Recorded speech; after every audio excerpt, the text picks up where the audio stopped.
Wait a minute. There we go.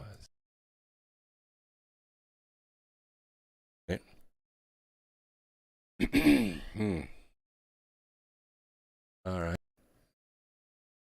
Let's try that. Okay. Something new every week. See, OBS decided to do something on its own without authorization. And that's the wonder of live broadcasting. We handle it because we are broadcast professionals. So welcome everyone who's watching on YouTube and Twitter and DLive and Facebook and Twitch and Foxhole, and who are listening on the Truth Frequency Radio, because this is where the Truth Freaks hang out, and we are not afraid to let our Truth Freak flag fly. By the way, tuning into this program will treat, cure, and prevent the disease of ignorance. So do that as often as you can and share it with a friend, because that's how we grow. All right, we have lots to go over and not enough time, only 3 hours to make this happen. So just to give you YouTubers a heads up, I know you got your notifications. We have about 22,000 subscribers out there. However, you should know that Google regularly violates our civil rights here at this program.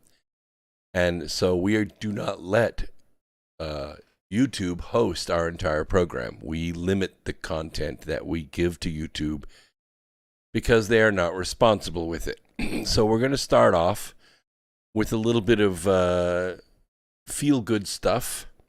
I was on the Lazarus Symposium with Sasha Stone and Dan Winters and Laura Eisenhower and Santos. We had a really lively discussion about flat Earth versus round Earth. So if you're a subscriber to that, go listen to the archive. If you're not, I'll see what I can do about getting you a link so you can listen to it. It was actually very good today.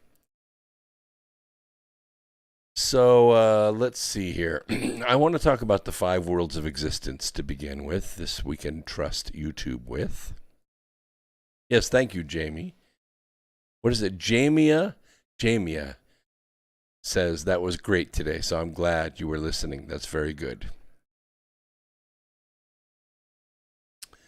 We have people listening, a bunch of people listening in DLive. And don't forget, I will be giving away lemons in DLive, and I will give away gold pills on Foxhole. We love our affiliate Foxhole. They do a fantastic job. If you haven't been there, it is foxhole.app, and you should go there and check it out. It's you can get to it by going to pilled.com, pilled like take a pill.com, and you can find out all about Foxhole, and you can subscribe to us there.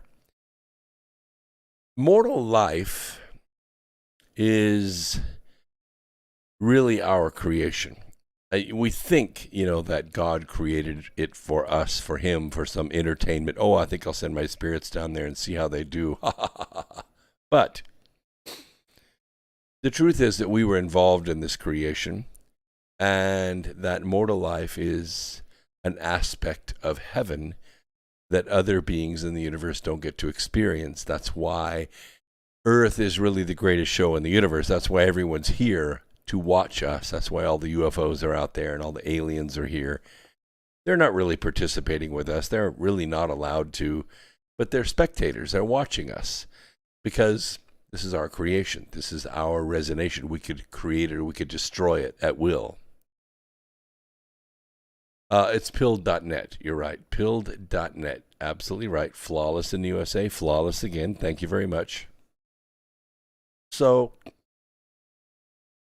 mortal life is actually the culmination of eons of dreaming and hoping, and if it were possible, to sense it, waiting. Physical bodies are not simply manifested from dirt. Well, not anymore. They were in the beginning because we're made from Earth. Earth is made from us. But now we reproduce based upon chemicals, a code that is laid in proteins called DNA. Now, a process for procreation, of course, carefully programmed into the molecules that are meticulously arranged in massive proteins that make up our genetic code. And these proteins can unfold, and they can replicate themselves, and then they can fold back up again into their functional morphologies. And these macromolecules are arranged in seemingly endless permutations to form gene pairs. And these gene pairs have a choice of proteins that they can produce through the same unfoldment process. Little mutations take place. Choices are made as to which proteins are expressed, so that some are bone and some are muscle and some are tendon and some are epithelial cells and eyelashes and et cetera, et cetera. And these choices are made by utilizing mostly environmental process variables, such as the simple ones: temperature, salinity, the amount of sunlight you're exposed to. Even the energy output of the soul, the spirit inside the body, also influences the proteins that are created. And you got to make no mistake here. Make sure you understand this part. This creation process is taking place through the mortal life, okay? Which makes you and me the co-creator of our own body. What we eat, how we exercise, how we shape our own bodies, generation after generation, incarnation after incarnation, is totally up to us. Whether we're fat, whether we're skinny, whether we have long hair, short hair, whether we are a happy person or a depressed person, whether we have a wonderful immune system or what we manifest as a compromised immune system. That's our choice. We do that. The spirit inside the body is designed to be self-aware. We're probably the only sentient beings on this planet that are totally self-aware, and we perceive time. Okay? It is this ability to sense and interpret the universe that is somewhat truncated by the human body. We can only see so much wavelengths. We can only hear so much. We can only taste and smell so much and feel so much energy. And that's it. The rest of the universe is imperceptible to us. We can't pick up radio waves. We don't see ultraviolet waves. We don't see infrared rays. We're not capable of doing that. We can actually sense a very small amount of the universe, and we perceive it as almost strictly a third-dimensional experience. That was by design. Yes, we are multidimensional beings, and we can exist on multiple timelines, and we can consider the past while we're walking through the present and framing it with the future. And we can jumble those perspectives up at will, depending on our skill sets. I agree, the cetaceans, dolphins and whales, they're sentient as well, but I don't know if they perceive time. I don't think they understand the past, the future, and where we are in this mythical thing we call the now. I say mythical because I'm a scientist, and I can just tell you, if I can't measure it, I really doubt that it exists. I mean, sometimes I have to take your word for it, but if it can't be measured, and I don't know how fast now goes through time, I don't even know where it exists or what its spin nature is. So therefore, now is a concept. The past, the future, yes, but the now is sort of like a set of headlights on the highway for me. That's now. What I can see on the highway. And that depends on really how fast I'm going, doesn't it? What I can see. And one does not need to look very far to find mortals who are not conscious that they're conscious, right? You probably have one living in your house, maybe in the house next door, maybe at work or school. You see them all the time. We like to call them in this program NPCs, non-player characters. Oh, they're there. Oh, they eat and they consume air and they produce sewage and waste that the, trash trucks pick up every week. But they're not players, okay? They're just characters. They're just characters. And you see them oftentimes at, class reunions or family reunions is a good place. You see people that have not changed. In 10 years, 20 years, 30 years, they're the same. Once they reached the age of puberty, They didn't change. They just stayed the same. They didn't learn any new words. They didn't learn any new tricks. They can't do any more math than they could do in the 7th grade. You know these people, right? You know these people. But then there are other people that are constantly changing. They're constantly remaking themselves. They're constantly growing, adding new hobbies, giving up old ones, breaking habits, learning and exploring and loving and failing and succeeding. They're constantly doing stuff. Now, there aren't many of those. That's a good question, Mr. Cronny one. I like that. Can one measure faith? Yes, of course, faith is the aspect of believing in something that's not seen that are true. Okay, this is faith. And you can't have faith in a stone object or a carving, but you can have faith in Jesus. You can have faith in God. You can even have faith in yourself. You can believe strong enough that you can do something, and eventually, with enough practice, you can make it.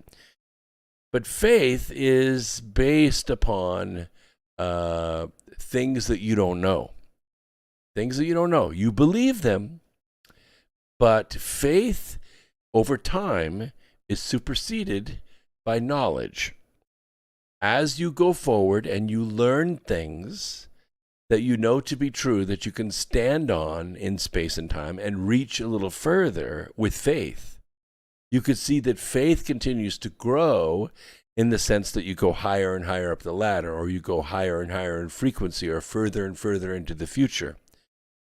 But faith doesn't go backwards. And faith is not in material things. Faith is only in spiritual things. So, in the sense that your spirituality can be measured, yes, faith can be measured. Things that you once believed and you now know, you can look backward and you can see the path you walked. You can see through history, especially if you keep a journal. You can measure faith based upon your life accomplishments, based upon that belief. Yes, I get it, Neb Girl. I know the words. Faith is the substance of things hoped for and not seen. And, some of it can be misplaced, but proper faith is in God and Jesus Christ. That's proper faith. Other things are just merely beliefs, and they're not faith. You can't have faith in Moloch. You can't have faith in a carved object or in sports or anything like that. Yes, and Lady Peregrine, you're correct. I prefer knowing to faith. Actually, I don't think you can have one without the other. I think you can have pure knowledge poured into you, but understanding and wisdom doesn't usually come with that knowledge. Sometimes it's very confusing. It's like being handed a program someone else wrote and you have to fix it. Well, pure knowledge has been put on the screen in front of you in the form of 200 lines of code that you've never seen before in your life. Now, knowing the language is different than knowing the program. Like a lot of people speak English, right? But very few people master English. And even people that can say the correct words, they don't know the nuances of how to express. They don't know how to ask a question. In fact, a lot of people make statements like they're a question. They use what I call uptalk. And it's a way of going forward without confidence. So knowledge comes through faith. True knowledge comes through faith. As a child, you have faith and then you learn. As an adolescent, okay, you don't have faith, but you learn anyway, sometimes through the school of hard knocks. What is it? Samuel Clemens, Mark Twain, who once said, "When I was 17, I thought my father was a fool. And when I was 22, I couldn't believe how much he had learned in the last 5 years." As we go forward, with faith, we gain knowledge. It gives us strength and stature and confidence.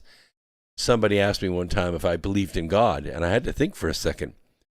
No, actually I don't. And they said, "Really?" That's terrible. And I said, no, you misunderstand. I know God. Why would I believe in something that I know? I don't have faith in something I have pure knowledge about. So let's continue about this. Mortal sentient beings with souls, there are some that don't have them, but I'll discuss that later. With souls, they live in one of these worlds of existence. I wrote this when I was 20 years old, and I've added to it since then. It's called the 5 worlds of existence. In terms of philosophy, when we think about philosophy, we try to answer basic questions. Like, first, how do you know? How do you know? That's a good basis for philosophy. The other one is, what is the good in something? What is the good of it? In other words, what's the mission of this point of philosophy? And that's what the 5 worlds of existence answers.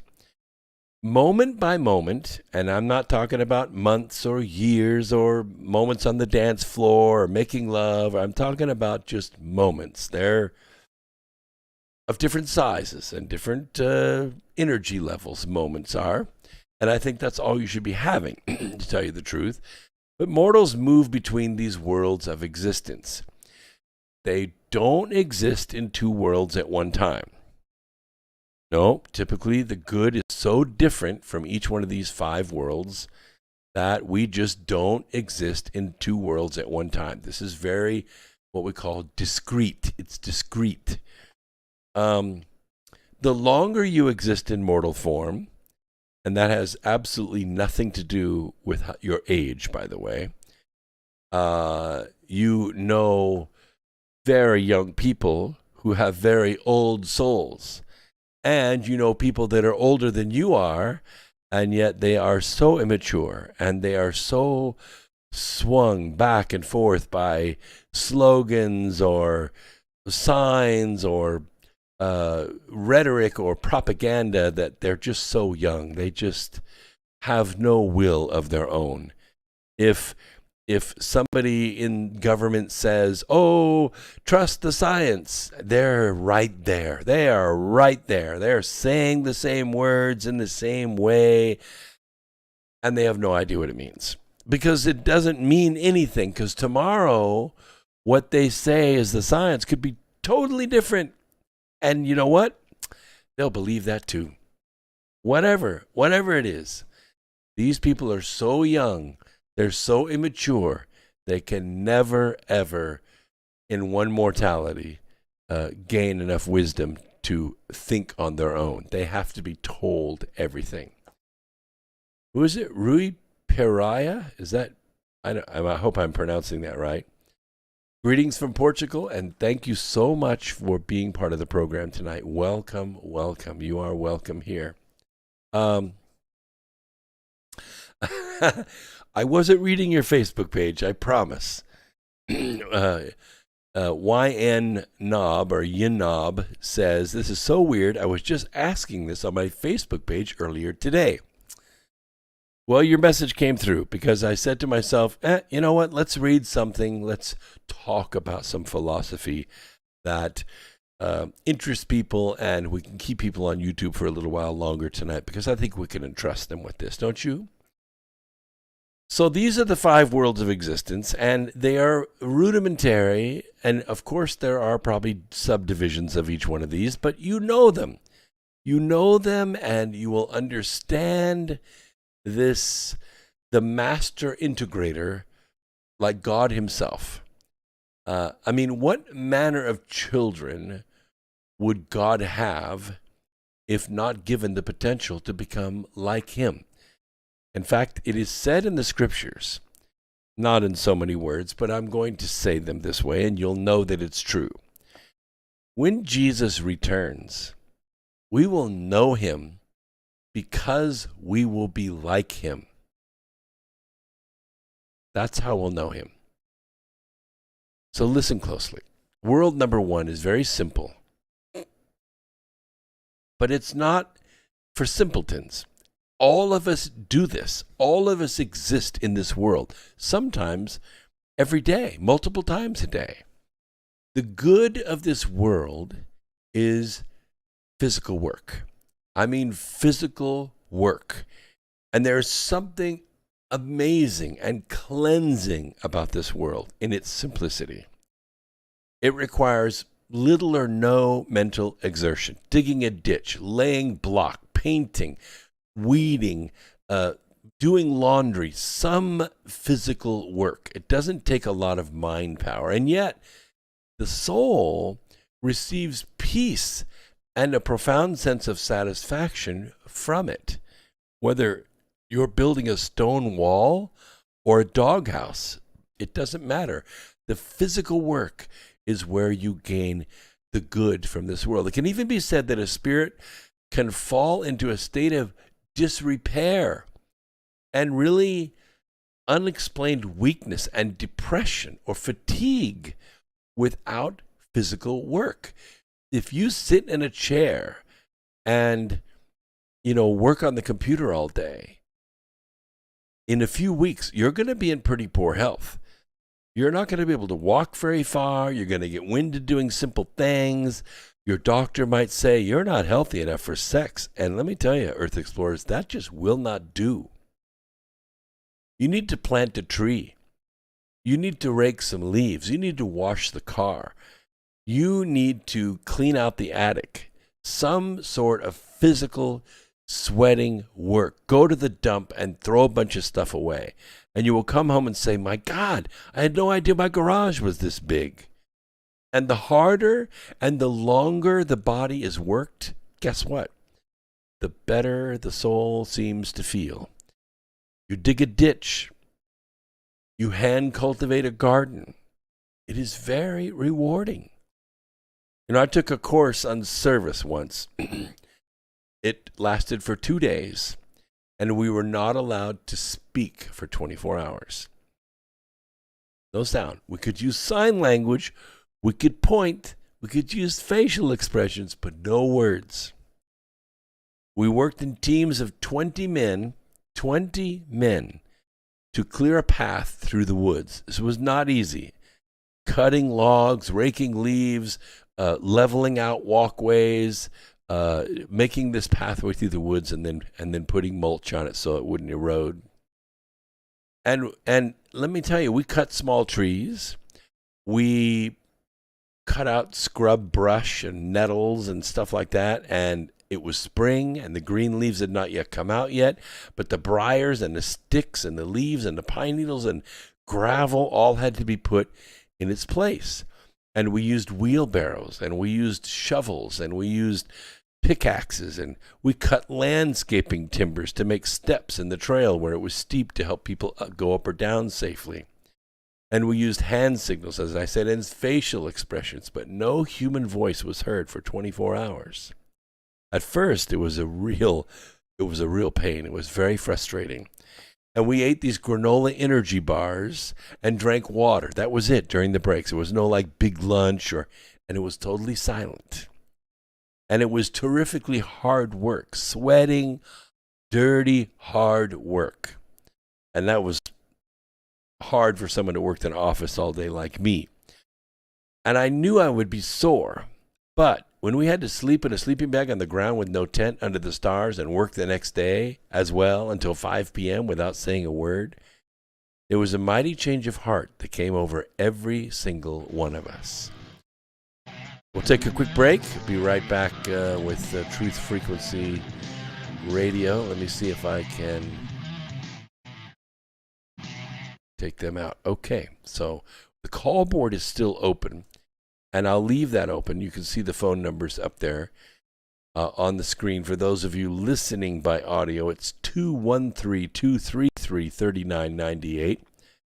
And I will take calls. But let me finish with this, because I have to tell you, at the end of the 24 hours, and this was, we started early one day and finished at 5 o'clock the next day. So I guess it was more like 48 hours. I got to tell you, I was brought to tears when I was finally allowed to speak during the reflection period of the ordeal. And I got to tell you, I felt humbled. I felt clean. Somehow that work did something to me. There was no corruption in my soul. I had sweated gallons, and I worked several hundred horsepower through my muscles over the past 2 days. I learned something powerful, and it was beyond words. I learned about the power and the good of world number one. And some years later, my two boys and I were harvesting some potatoes we had planted at my father-in-law's farm, a couple of rows. And it was really good soil, and I gotta tell you, these 2 rows made way more potatoes than we could ever eat in a year. But we put our hands in the loose dirt, and we used hand shovels to uncover and harvest those potatoes. And the boys were about 4 and 7, I think. So their attention, it would wander from time to time, and they'd get bored, but they worked hard. And once they got into it, they began filling the wheelbarrow with potatoes. Now, we got about 3/4 of the way down the first row, and of course, my father-in-law, the farmer, walked up to see how we were doing. And he took a shovel and dug into the hill where we had already worked, behind us. And he found a few more potatoes in the soil. And he said, these boys are missing a whole bunch of potatoes back here. And he was chastising us for not doing a good job. And I paused for a moment, not really wanting to be disrespectful or anything, but also not wanting to make the boys go back over what they had already happily harvested. So I said, that's okay. I'm not raising potatoes. I'm raising boys. Now, my father-in-law didn't say much after that, although I don't think he grasped exactly what I meant. The point is that the boys felt great. They learned a valuable lesson about hard work, and we had plenty of potatoes for the year, that's for sure. And by the way, my boys, they still raise gardens, and they still remember that day of harvesting those potatoes. That is the good of world number one. And I have found that the best way to clear a funk out of my life is to sit around and not stare out the window, but go do some hard work.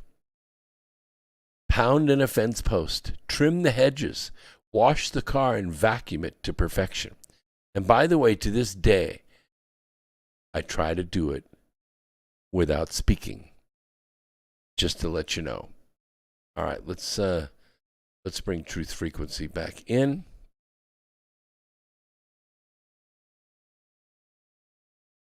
And we will add them. Here we go. A little bit of music.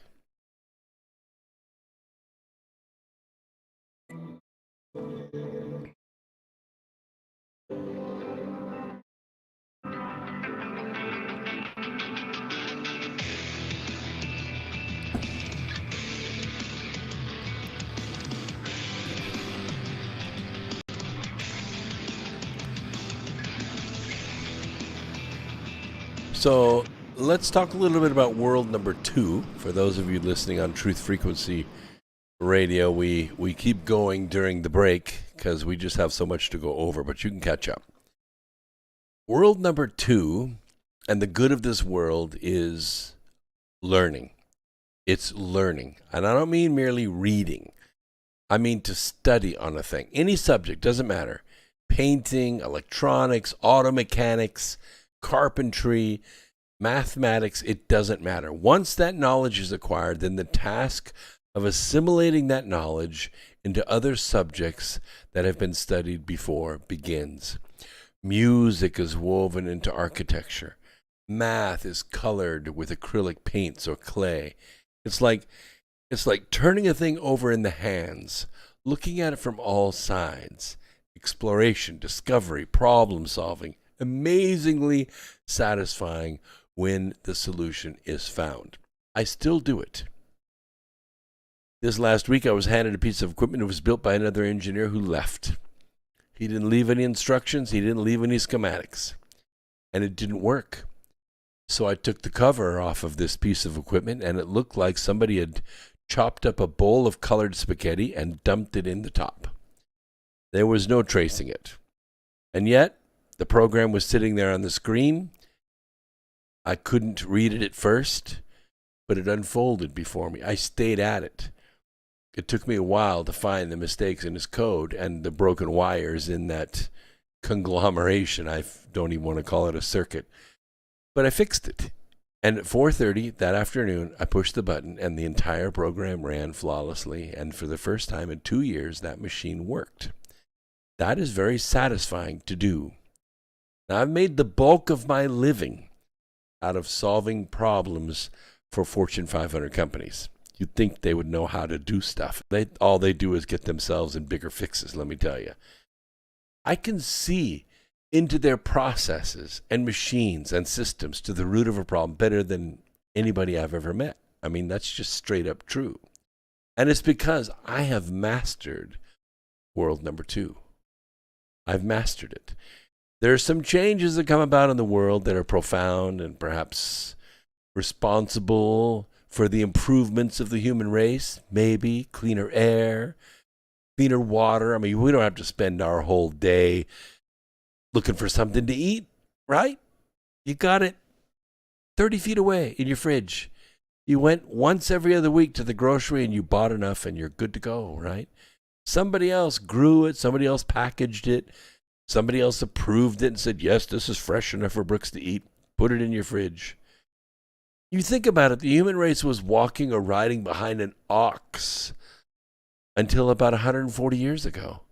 Thousands and thousands of years, we did it the same way, and we were dying at age 45. And our kids never got to see their grandparents ever. Thousands of years. And the world was ruled by one guy using wooden ships and steel blades. And all of a sudden, things changed. Why is that? Have you ever thought about that? It's because of world number 2. Thousands of attempts have been made to fly over thousands of years. And men had been injured or killed as they envisioned themselves climbing to the sun on wings of some kind or another. And then in 1906, the Wright brothers made the first coordinated turn in flight.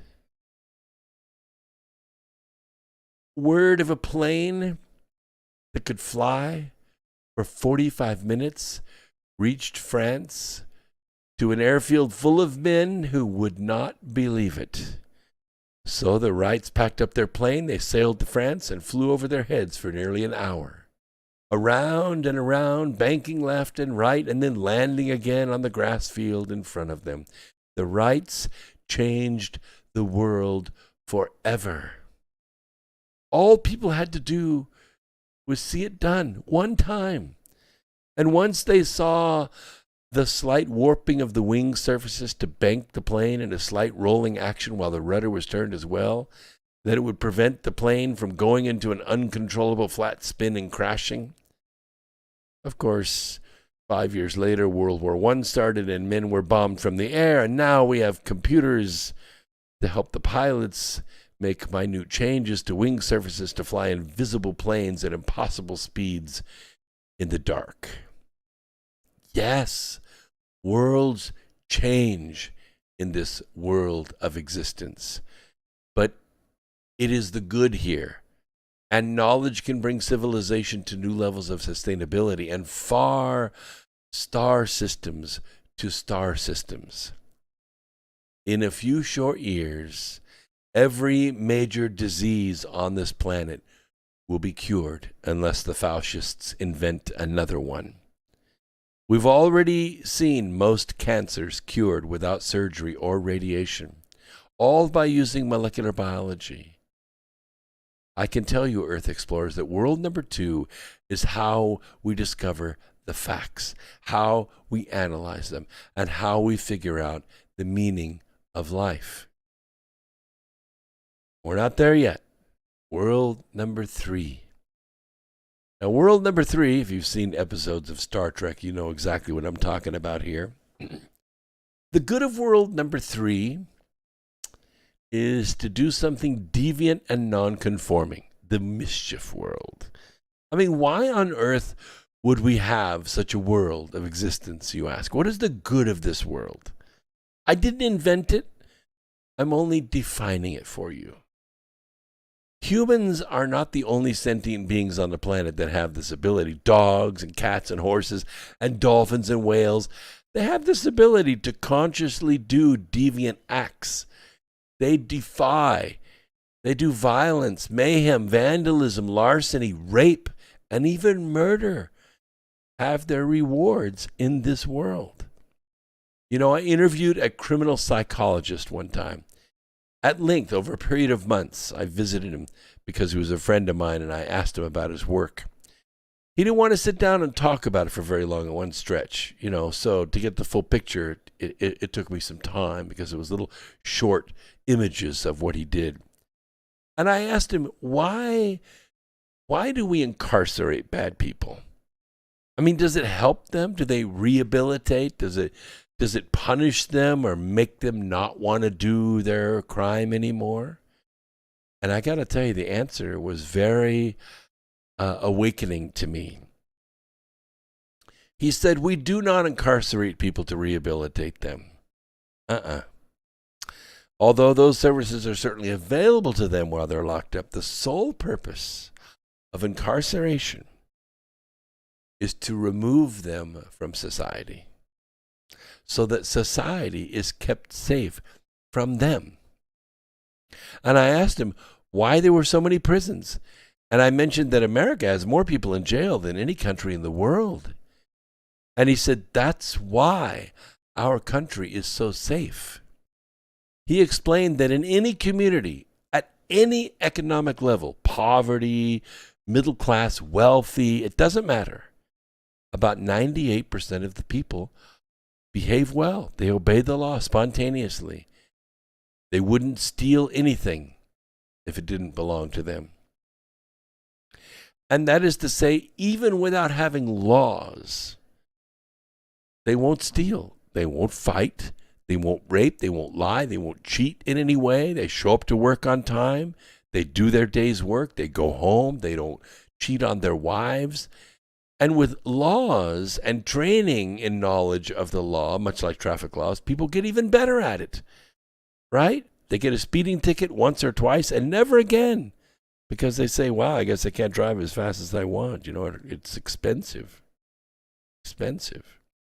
They don't do it out of fear of getting caught. They do it because they see that it promotes order. It promotes safety and peace in their community.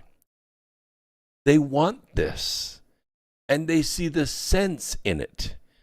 So they live their entire lives without so much as a single infraction on purpose. One trip a week to traffic court for 6 months will prove this out. You should do it. Just try it sometime. One trip, go on Tuesdays. Every Tuesday, go to traffic court. And although the courtroom is full of offenders every time there's a court held, month after month, you'll be very surprised because it's the same people in that court over and over again that approach that bench. And then there are the 2% that won't obey the law, no matter what. The Joe Bidens of the world, the Hillary Clintons of the world. The law means nothing to them. They are not only defiant and nonconformist, they are violent. And they seek to blame everyone around them for their life condition. You know, back in 1965, there was an experiment done with 3-year-olds. Hundreds of them. They placed a single marshmallow on a plate in front of the child.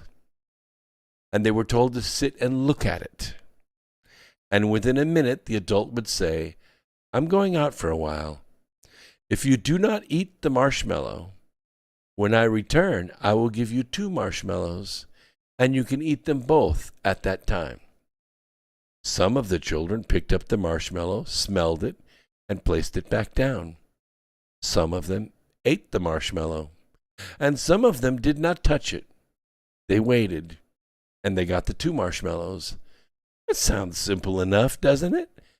But here's the remarkable thing about this study. Are you ready for this? Most of those kids were followed until they reached the age of 50. Oh yeah, they tracked them. In each and every case, the ones who waited, they were more successful. They were stable. They made better life choices.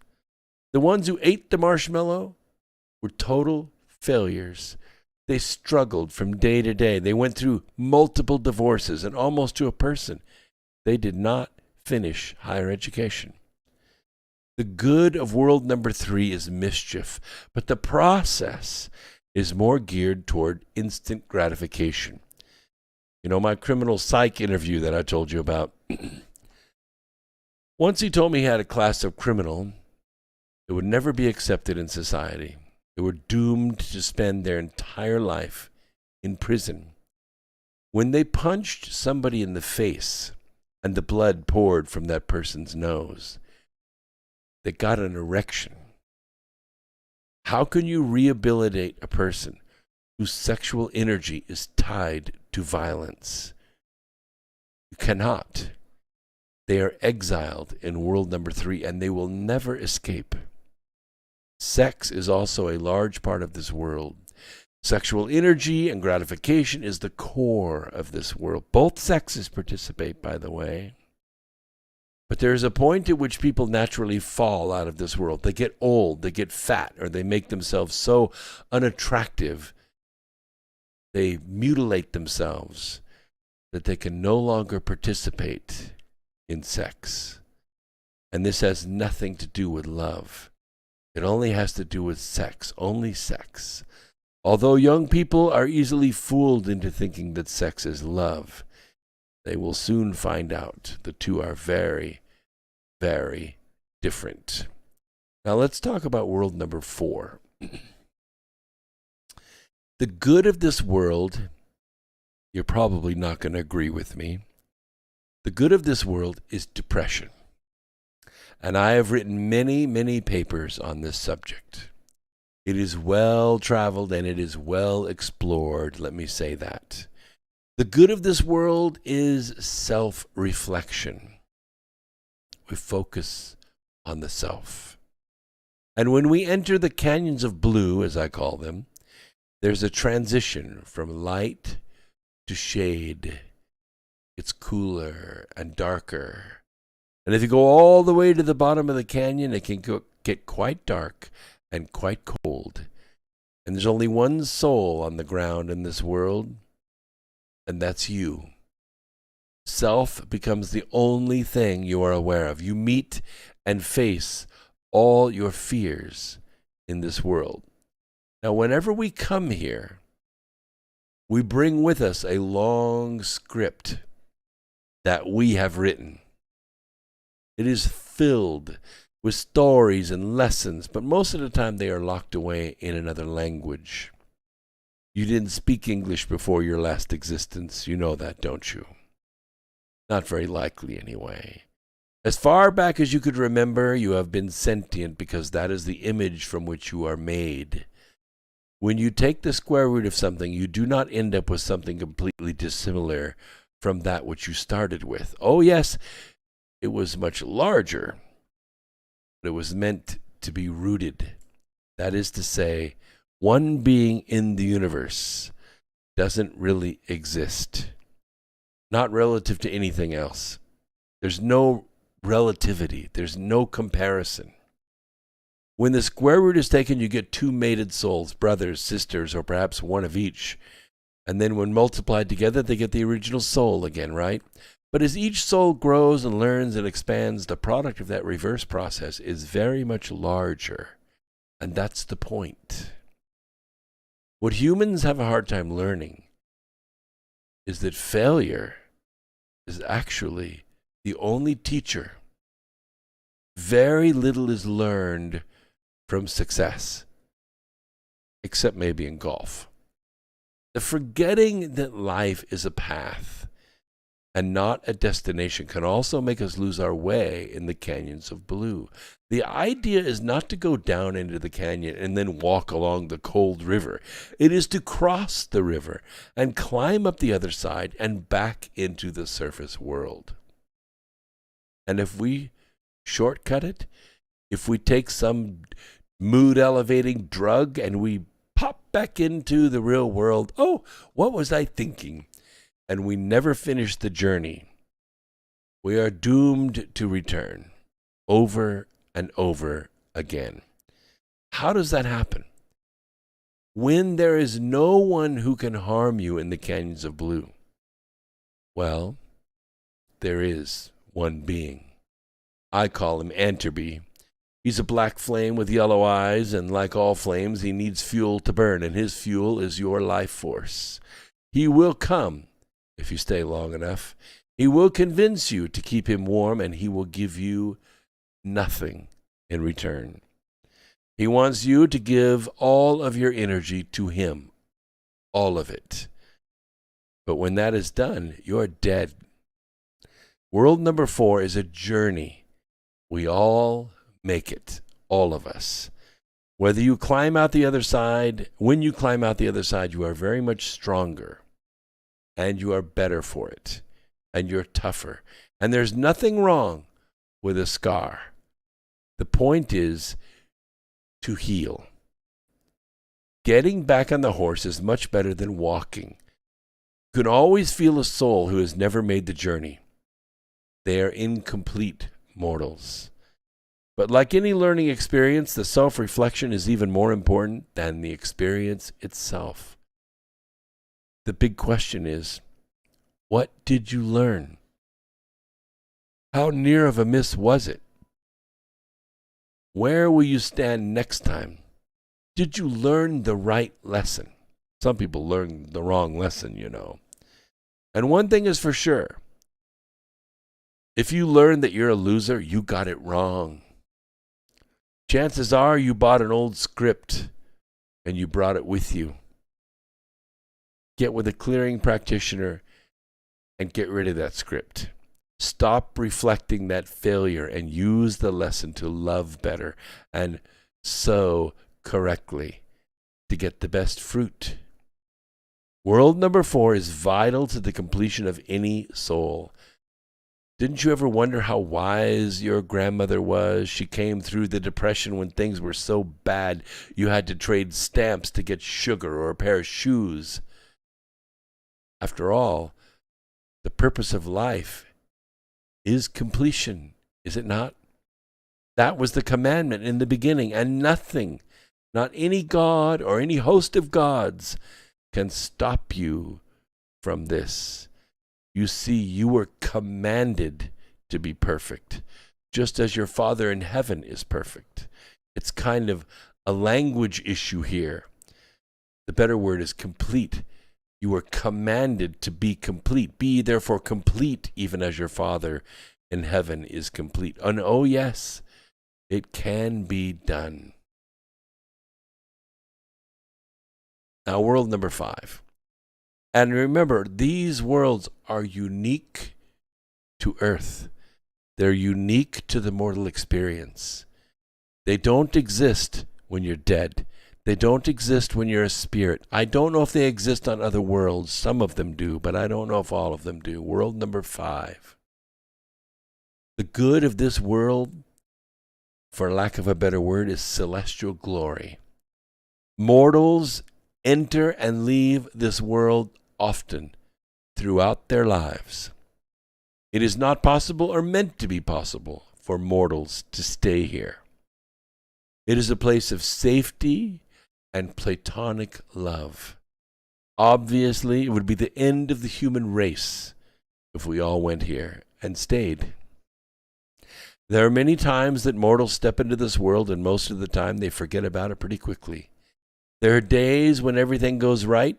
You get a high grade on a test, you get married, you are present at the birth of one of your children or some other great event like that. But most mortals, they need a regular recharge in this world for short periods in their life. They need sort of a celestial hug. And there are certain things that are almost always present in this world. The frequencies that can sustain this world are fairly well known. There's certain musical chords that make this world possible. Virtually every single church hymn is written with these chords and utilizes these frequency patterns. They're cymatic in their ability to create an almost universal euphoria in mortals. It does not last because the human form becomes habituated to it. Meditation music, ambient music, and even certain instruments are creative in this world, but you can only take so much of it. And these frequencies are so common that they are often used by evil men to deceive you. The only reason it isn't used extensively by those with evil designs is because these chord progressions elicit warm feelings of mercy and charity in people, and this is absolutely not what evil men want you to do. So they add distortion and drums and synthesizers and heavy dark sounds and minor chords to the mix. They intentionally attract a good soul with the chords, and then they twist your heart up in the darkness of their true design.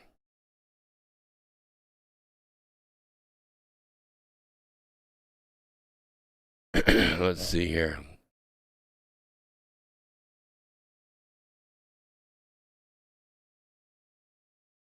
There we go. I think I got it right there. Finally.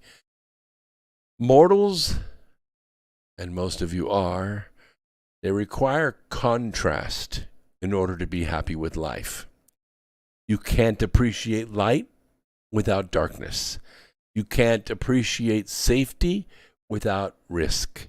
You can't appreciate love without rejection or disappointment, right? You need to have these opposites. You also need to know what world number 5, why it exists. It exists to establish hope and a reward for faith. Some men lead their families to a church and they stay there their whole lives.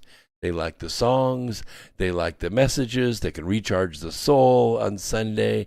They make it easier to face a job they hate for income that does not produce success.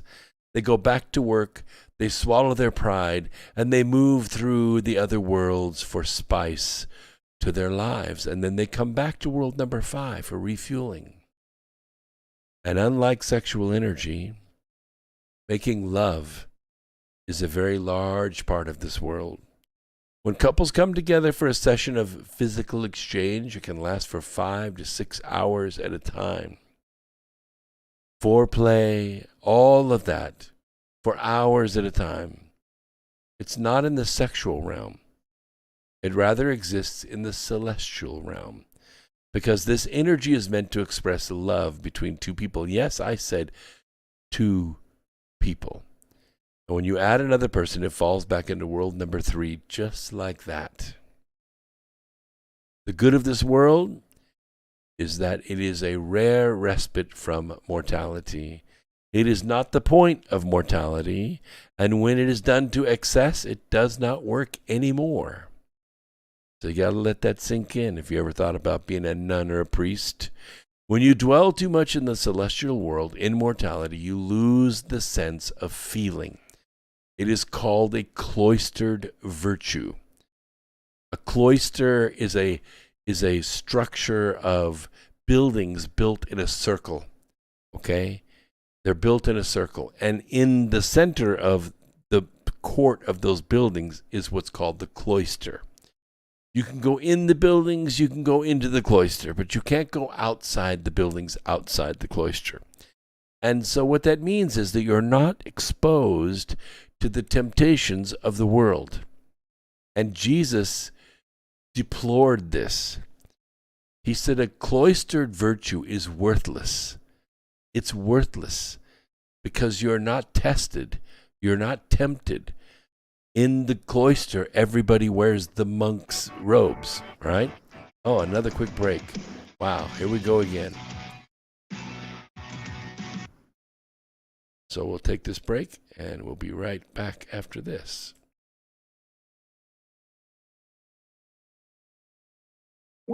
So we have to go all the way out, and then we have to call back up the chat room. That is so strange. I just never understood why Skype did away with the wonderful platform that they once had.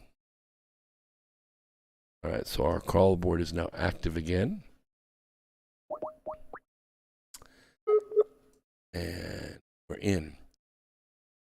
And in about 3 minutes, we'll bring Truth Frequency Radio back in. So this is it. This is it. This is what we do in the 5 worlds of existence.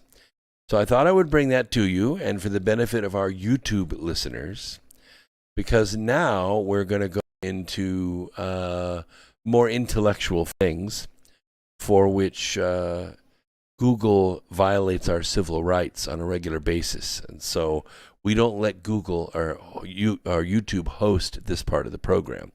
So if you're listening on YouTube, I want you to remember that we are live on Foxhole and Twitch and Facebook and DLive and Twitter.